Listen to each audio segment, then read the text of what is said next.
24/7 Drive with Tundo. Weekdays, 3 to 6 p.m. I think a couple of weeks ago, we spoke about property and where we stand with property. What then happens when a partner wants to buy property, but without you in the title deed? What? When you say partner, what do you mean? Take a listen. Hey guys, my boyfriend and I have been together for approximately 8 years, and we've spoken about getting married and starting our own family. He saved up 150,000 deposits for a new house, but he doesn't want me to be part of it. You know, he doesn't want me on the paperworks.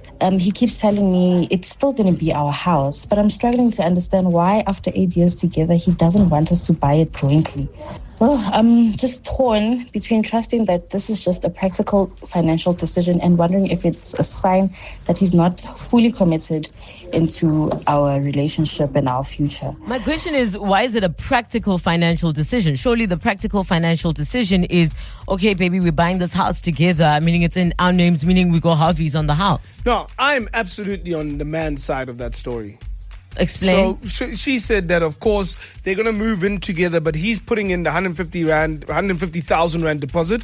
I think it is perhaps one of the dumbest things you could ever do to buy a house with somebody who you're not married to. I think it's also a girlfriend. No, for the woman's side, it's also the dumbest thing to do is to move in with a man who does not put your name on the title deed. I'm assuming they already live together. I'm assuming that they already live together, right? And now he's buying a house. So maybe they were in a loft apartment somewhere in Four Ways, right? And now they're finally buying a house. Well, he's buying a house and he's going, okay, but it's going to be in my name. Yes, and by the way, you can always change those things later. But right now, I'm buying it in my name. I'm the one who's putting the deposit down. It's your house. It's my house. But you can live there. You can That's contribute. Fine. As long as, but you see now, you're being honest and saying it's your house. He's saying it's our house, which is not true because one, they're not married. So how can it be their house? I think when people say our house, it's also sometimes sentimental. Like our home. Exactly. Like I remember when my wife first moved from Durban, my girlfriend at the time, when we lived in Four Ways at the house there. This is our home. This is our house. But say things didn't work out between the two of you. Where was she going to go? To Durban. Where else must you go? My advice to Anonymous would be it's fine, no problem. Just buy yourself an apartment. You know, if you work, what are you doing with your money? Make rental income, get an apartment, get somebody, a tenant in there. And then if, God forbid, because of course we hope in marriage and in relationships that things go well. But in case they don't go well. Yeah, easier said than done. And I think what's probably going on in their relationship at the moment, and is the case with a lot of relationships, is that you're splitting bills. So you have a shared apartment, right? That you're both renting. I pay half, you pay half, 7 there, 7 there. And now we have this little place That's together. Fair. He's now said, I've saved 150,000 rand. I'm going to put a deposit down on a home. It's going to be under my name. When are you going to put a deposit down on my finger? When are you marrying me? Because where am I going? No. Oh, come on. It feels like a trap to me. Have you been in a situation where you're not legally married to somebody and you go into a bond? And I mean, it sounds nice, right, as a lady, because then you don't have to pay anything. You live in this beautiful house. But long term, I don't know if it's smart. But even married people, I know a lot of married people who then one of the partners own the house. Even though, like I say, married and they bought it once they were married, but the name on the title is only one of them. But at least with marriage, you're sort of protected, no? There's like a cruel or you, whatever it is. Yeah, it's the ANC. Correct. So then now that we've bought the house after we've gotten married, if, God forbid, we do split up, I have some sort of a stake to this property. Whereas if you're just fat and sitting, I don't know. Give us a call. Sash, good afternoon. Hi there, how are you? Fantastic. Talk to us. Okay, great stuff. So I'm basically in a similar situation, but recently I found out about something called universal partnership. So my partner did exactly the same thing to me, purchased the house in his name, and obviously I do pay both. Utilities, groceries, stuff like that, take care of the child, maintain him. But it's a very difficult situation because, I mean, if this gentleman wants to do this now, then when marriage does come about, is he going to do it ANC? You know? And why is he doing this? Is he safeguarding himself because he foresees maybe them divorcing or separating? It's quite difficult, though. like, I'm not going to lie, it's very challenging for myself and my partner as well. So, Sash, in your situation, has he or your partner said that they want to get married? At the very beginning, no. From the onset, he said no. So it was just a date, and then a house, and then no marriage, because he doesn't believe in marriage. Yeah, but also the ANC thing, I think people mustn't take that the wrong way, Sasha. I always say to people, just because you have an ANC doesn't mean like I'm planning for divorce or I'm trying to screw you over in any sort of situation. I think it protects both people. And I'll give you the perfect example. When I got into my marriage, my wife still to this day has the best credit score and nothing's wrong with her. I've always been in risky business. So I've always been an entrepreneur, and I always knew that if the bank came after me, they can't come after her. But with or whatever it may be. So that's why I did the ANC. For in your instance, you're not even married, so the ANC is not even a conversation. Not even a conversation. But it did come about, obviously, at some point, like if we were to cross that bridge. But clearly that's not going to happen, and I'm okay with that. How long have you guys, if I may, been living together? For about 4 years. And how when you sit in silence by yourself and you think about where you're at, or what are your true feelings and emotions? I'm actually really not happy about it, to be honest. Because, initially, when we initially discussed it, everything was all rosy, and, you're excited about this. And then when reality hits, you're like, what am I actually doing here? You know what it is at the end of the day? I don't think it's even a financial thing. I think, Sash, is like a sense of belonging. It's like, where do I belong? Where it feels concrete and it feels safe. Where's home? Where's home? Like your parents aren't going to kick you out when you live in their house. And in this situation, never. Sash, you just don't feel safe. I don't. To be honest, I don't. But yeah. So that's just my take on it. And I'm sometimes I do have my days where I think about it and I'm like, oh, this is where I want to be. Actually, no, it's not where I want to be. I want more. And yeah, it's just very unsettling. And I imagine also for somebody watching from the outside, they're like, how, Sash, what are you complaining about? You don't have to pay a bond. You're just, helping towards utilities and groceries, but there's no big amount that you need to pay. And take care of the child and daycare fees and medical aid and, all of that. So everything does add up. So, yeah, it's a tough one, hey? Sure. Sash, thank you for sharing your story with us. Candice, good afternoon. Hi, Tando. How are you guys? Fantastic. You've got advice. Yes, I do have advice. So I was in a similar situation and as a caller previously as well. And I think, Anonymous shouldn't take it to heart. If she feels like this is an unsafe situation and there's no surety, then all she needs to say to him is, okay, fine, I'm not on the title deed, but then she isn't paying anything towards the bond. He should pay the bond.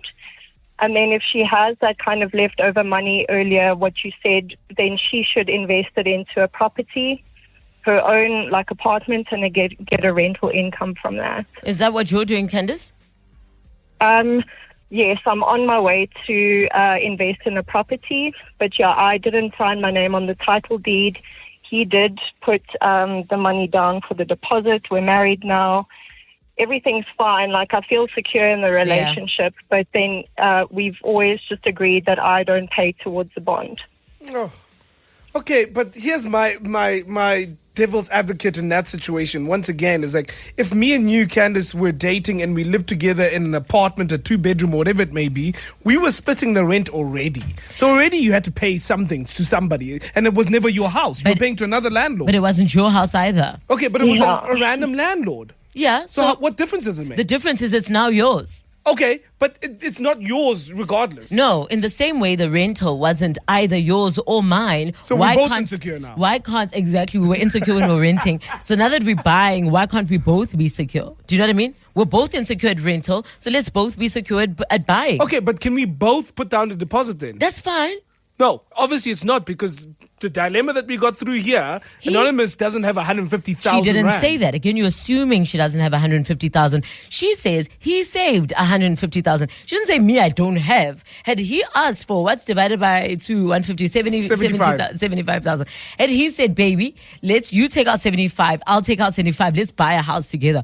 Absolutely, maybe Anonymous could have. We don't know. Yeah, but you can't think the opposite. Yeah, but my thing with Sasha's call is genuinely the idea of like, oh, now that it's your house, I'm not contributing towards whatever. Of it's course, like, when we lived together, when we were renting, we were both splitting the rent. Of course, that shouldn't be the attitude, right? Where it's like, oh, now it's your house, so you... wherever I can help, I should help. Anyway, keep the calls coming. We listen, we don't judge, because TK, you in a similar situation.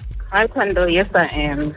Mm-hmm. And I must just say, at the beginning, because you are so hopeful that things would change, you carry on with the arrangement because you're hoping that things would change. But then I find myself in the same situation where I'm completely unhappy.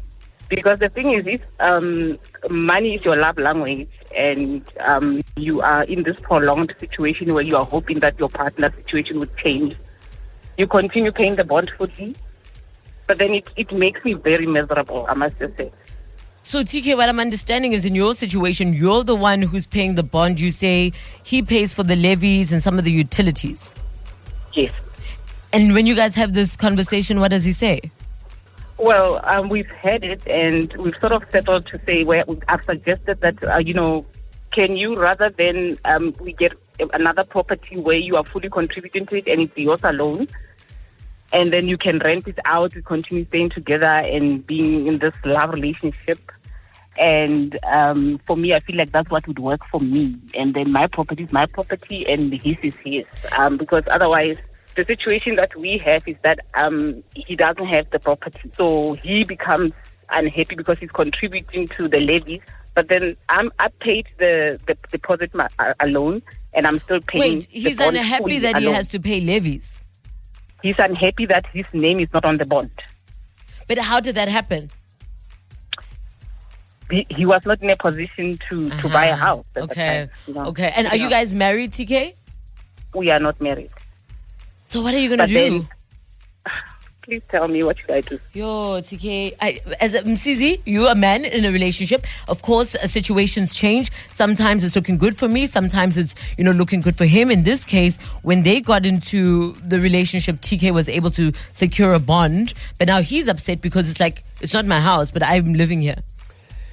I would say to men in general, ego is not your amigo. I mean, when we started our first business with my wife, she had to take out the loan. There we go. Because I was not in a position to do that myself, And so eventually you have to figure it out and let go of ego, man. And I think it's slightly different, of course, when you talk about property and your dwelling that you're going to be in. But I think it's like you need to have these difficult conversations with your spouse or your girlfriend at the time, whoever it may be, your long-term partner, about what the plan is going forward. And just let go of your ego, man. TK, does he want to get married? He wants to get married, Hando, but the problem is with me right now. As I don't know if I'm selfish to not to be dragging my feet, but more than anything, for me, to be quite honest, the reason why I'm dragging my feet is because of the financial situation that we have right now, and I'm like, I don't want to get into the situation. Okay, yes, you do love a person, but you're like, I feel that the financial aspect is not speaking to me. And is he in a position to buy another property if, like, as per your suggestion now?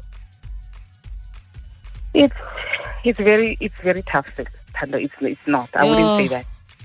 I wouldn't. I'm stressed. But why are you stressed? Like, it's such a weird conversation. It's tough. Society is a crazy thing. But I think to myself, even this conversation we're having now, roles reversed. No one's stressed. No one's like having any issues about what's going on. You know what I'm saying? But that's not what she wants. Okay. That's not what she wants. Then she shouldn't have picked a different man. She should have picked a different partner. partner. I think she must be honest with herself because it's so difficult. She loves someone. 100%. If that is not a priority for you, then that's perfect. But if it makes you miserable, then you have to be honest with yourself. And it works in both directions. Like, I know a lot of guys who want their women or their wives, to be working and financially independent. And then you get traditionalists. Like, I'm somewhat of a traditionalist. I don't care if my wife works or not. That's my thing to do. So I think she needs to make the same decision of like, what is it that you want? Yeah. Is that the right man for you? TK, good luck. Thank you so much for sharing that with us. Kirsch, you say the lady must buy her own apartments. Hi guys. Yeah, it's the first thing I noticed is that all the girls calling in and no guys calling in. But what I want to say to the anonymous caller is that, and all the girls out there, because I think women have this deep intuition, please listen to your gut. If your gut or your conscience or your Holy Spirit, whatever you believe in, whatever you want to name it, don't ignore it. I promise you, it's almost 100% accurate. And have your own money, buy your own apartment. You can still be in love, because in the future, people change all the time. A girl can wake up one day and say, oh, I'm just having a bad day. Please, can you leave my house? This is my house. Then you're an educated girl on the road. Girls, we can do better. So, Kirsch, how would you then apply that sort of thinking when it comes to, say, they were married? If they were married in a similar situation, you're married, your husband is saying, as a wife, I'm buying us this home, I will pay the bond. You just worry about groceries and making sure the kids are fine. As a woman, then, must you always in the back of your mind be mindful that he might change his mind one day? I think I'm going to allude back to what Msizi says. It depends what type of partner. Key word, partner. Very important in marriage. He must be a partner, and these difficult conversations must be had. How much of debt do you have? Whose house this is? Trust me, I'm married for 15 years. These are very crucial conversations. Love is not going to come and rescue you from all the legalities. And who pays, rainbows and unicorns. Who pays the bond there, Kirsch? We both do. Okay, beautiful. Yeah. Partnership. All right, Mpumi, we're going to wrap it up with you. You say she mustn't live with a man. Yeah, no, firstly, 8 years. I would fall on my armpit. These men are playing chess and we are playing checkers, guys. And we should have listened to abazali. My mom always says, I don't know how to translate. The alcohol changes, the man changes in your life like alcohol changes in your stomach. Exactly. So I don't think, directly translated. I don't think she should pay towards the bond. It's his house. If he thinks that he's the man and he should do that. Otherwise, because she's then basically a tenant that has contributed to his mortgage. Otherwise, if he wants it to be both their home, he should put the deposit into reducing into the house, and then she can pay for the transfer fees and the lawyer costs. Correct. I think that's fair enough. Yes, and then if their credit scores are both aligned, then they can both apply for the house.